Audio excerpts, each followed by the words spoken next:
En un pueblito llamado Chiquilistlán, en el estado de Jalisco, existía una leyenda entre los lugareños de la cabra blanca.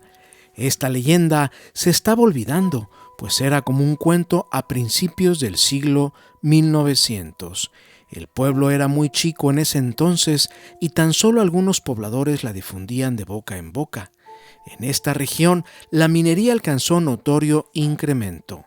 Hallándose el poblado asentado en las ramales de la Sierra de Tapalpa, se explotaban yacimientos de plata, oro, hierro, mercurio y cobre, así como piedra de cal y materia prima para cemento.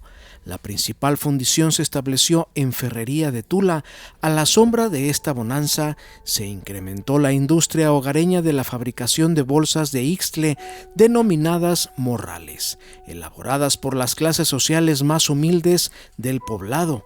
La materia prima la extraían del mezcal silvestre que se denominaba lechuguilla. Dicha leyenda se trataba de una cabra blanca que caminaba solitaria bajando de un pequeño monte y perdiéndose y desapareciendo en las paredes de una vieja casa de adobe. Contaban que pensaban que eran de unos vecinos pegados a esa casa, pero nada, nunca nadie reclamaba esa cabra. Pero no todos la veían, solo los niños antes de los 14 y ancianos, y una que otra mujer embarazada también contaba que la habían visto. La casa donde desaparecía era una vieja casa del siglo pasado que estaba toda construida de adobe. Era muy pequeña y se localizaba justo al subir al monte. Según las personas de más edad, la última persona que vivió ahí era un artesano que fabricaba bolsas de ixtle o morrales. Él era muy pobre y decía que esa casita se la había regalado su patrón, mismos que eran socios mineros de esas zonas. El artesano ya estaba muy viejito y contaba las historias de los cristeros, que incluso les llegó a vender sus morrales, y que no tenía cabras cuando le preguntaban si tenía una que se le habría salido de su corral. Un día ya no amaneció y los lugareños, al no vernos más, fueron a su casa para ver qué pasaba, y solo vieron su cuerpo ya inerte, y entre ellos lo enterraron cerca de ese monte. Esa vieja casa de adobe se quedó sola desde 1940. Nadie la quería comprar ni tenía dueño. Tampoco nadie se quería meter, pues la gente era muy miedosa y supersticiosa en ese entonces y respetaban esa pequeña casa. No tenía nada por dentro, solo un catre viejo, una mesa de trabajo y una silla. Todo se quedó en su mismo lugar. Y entre la leyenda de la cabra y el viejito que decían que se aparecía en las noches tejiendo sus morrales, nadie se metía con esa casa de adobe. Con el tiempo, el clima fue haciendo lo suyo. Ya no existía el techo de paja y sus muros de adobe cada vez se deterioraban más. Solo quedaba el casco de esa vieja casa de adobe. Unas vacaciones de julio, su servidor, Martín Hernández, de oficio maestro de primaria, me invitaron a Tapalpa a unas cabañas, unos buenos amigos de la universidad, mismos que eran originarios de ese pueblo de Chiquilistlán, quienes eran Edgar Bejarano y Raúl Gutiérrez, pues sus abuelos eran de ese pueblo, quienes les contaban estas historias de leyenda desde chicos. Les decían que en esa casa de adobe se aparecía un viejito y una cabra y que los asustaba persiguiéndolos con un machete, y por eso nadie iba para esa zona. Y este sería el tema junto a una fogata y salchichas doradas. Las leyendas de aparecidos y fantasmas de la zona, ya sabrán, sacaron todo el arsenal de mitos y leyendas del pueblo y de Tapalpa. Entre ellas, la niña atropellada de Tapalpa, el brujo del bosque, el tesoro de Ferrería de Tula, el nahual de Chiquilistlán, la mujer del lago y muchísimas más. Pero la que me llamó más la atención fue esta misma, la cabra blanca, que desaparecía en la casa de adobe. A mí, desde chico siempre me gustaban las historias de tesoros y algún día poder encontrar uno, por supuesto. pero la verdad nunca tenía el tiempo para ir por ahí detectando tesoros. Incluso me compré las varillas de radiestesia y un aparatito barato. Y el péndulo. Este último fue responsable de la localización de este tesoro. Pero no quiero adelantarme y les sigo platicando cómo fue este gran descubrimiento. Esa noche le dije a Edgar que por qué no íbamos a ese pueblo. Al fin, pues ya estaba cerca para conocer en persona esa casa de adobe. Y me comenta que él no se acuerda exactamente dónde está, pero que le va a preguntar a su abuelo. Al día siguiente llegamos con el abuelo, un señor de casi 98 años, todavía muy lúcido y muy platicador, y pues que nos cuenta toda la historia de la cabra blanca. Todos, como niños maravillados por esa historia, nos quedamos callados, pero me sorprendió lo último que dijo. Les voy a decir exactamente dónde está, pero tengan mucho cuidado si se les aparece el viejito o la cabra, será la señal de que algo grande va a suceder. En una servilleta le dibujó a su nieto unos garabatos que eran como un viejo camino hacia el monte y a la izquierda, después del arroyo, tomar otro camino. Esa brecha nos llevaría a la casa de adobe. Salimos contentos y nerviosos. Éramos los tres, Edgar, Raúl y su servidor, en busca de la casa vieja de adobe. Traíamos toda nuestra mochila, agua y víveres. Entre maleza, árboles y montes inclinados, por fin dimos, después de casi 2 horas de caminar, con esa vieja casa de adobe. Estaba llena de maleza a todo su alrededor, intacta por personas, pero deteriorada por el tiempo. Desde afuera se sentía una energía diferente, no era mala ni negativa, incluso manifestaba mucho silencio, que hasta aturdía nuestros oídos, y escuchábamos la respiración de cada uno. Nos metimos a la casa y entre maleza estaba toda esa mesa ya pudriéndose, llena de telarañas.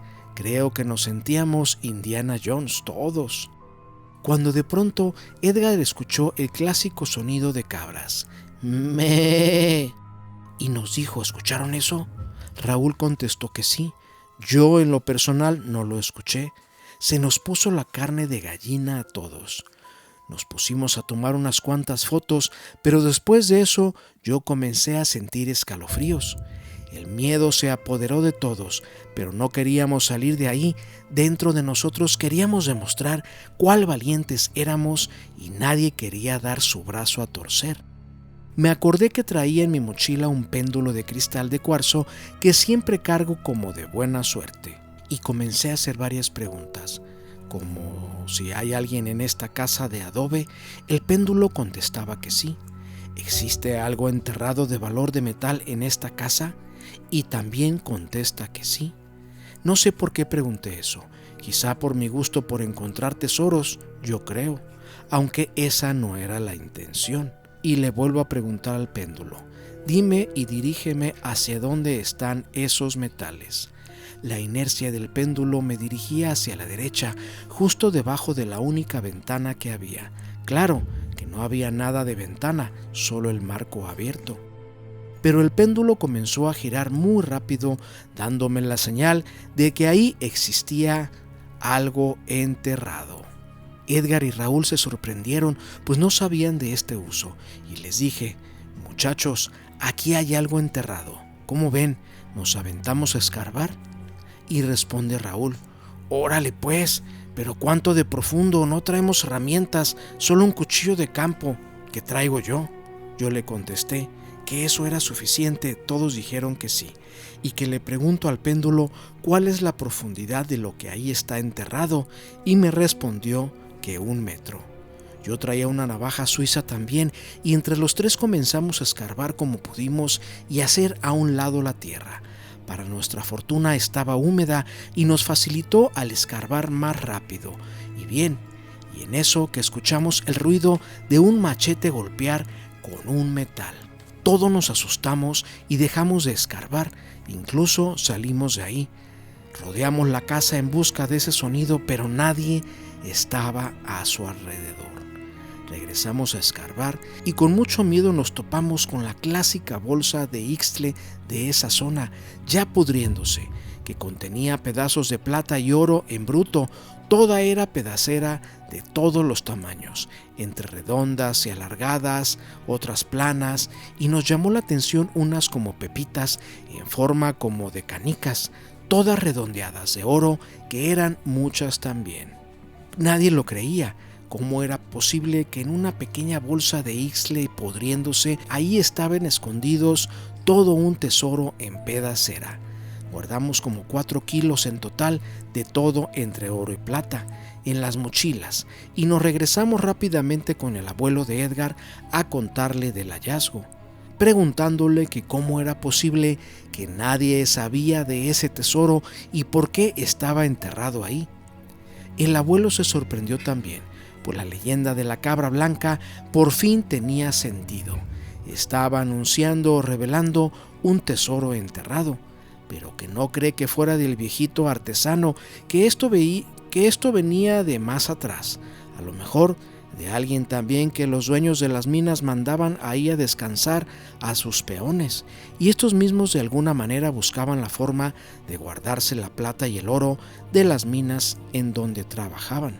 Comenta que él sabía de muchos trabajadores de las minas que se tragaban los pedazos de metal, esperando evacuarlos después con algún purgante, aunque era muy peligroso, pero muchos corrían ese riesgo. Y alguno de ellos utilizó esa casa para esconderlos. Después murió y nadie supo de su escondite, ni el viejito artesano, que vivió después en esa vieja casa de adobe. Pero la cabra, le preguntan todos. La cabra son espíritus protectores de la naturaleza que adquieren formas diversas. De seguro no era malo, porque era una cabra blanca. Si hubiera sido negra, no los dejo ni les digo en dónde estaba esa casa de adobe, comentó el abuelo de mi amigo Edgar. Esta historia nos la envía el maestro Martín Hernández y nos platica que esto sucedió en el año de 1991. Lo que encontraron se lo repartieron entre 4, pues le dieron parte al abuelo de Edgar.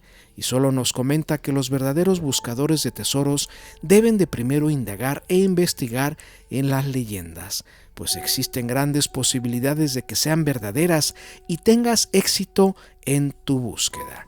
Si te ha gustado esta historia verdadera, por favor regálanos un like y suscríbete a esta y a nuestras nuevas páginas de YouTube, que encontrarás los enlaces aquí abajo en la descripción de este video, en donde dice mostrar más. Hasta pronto.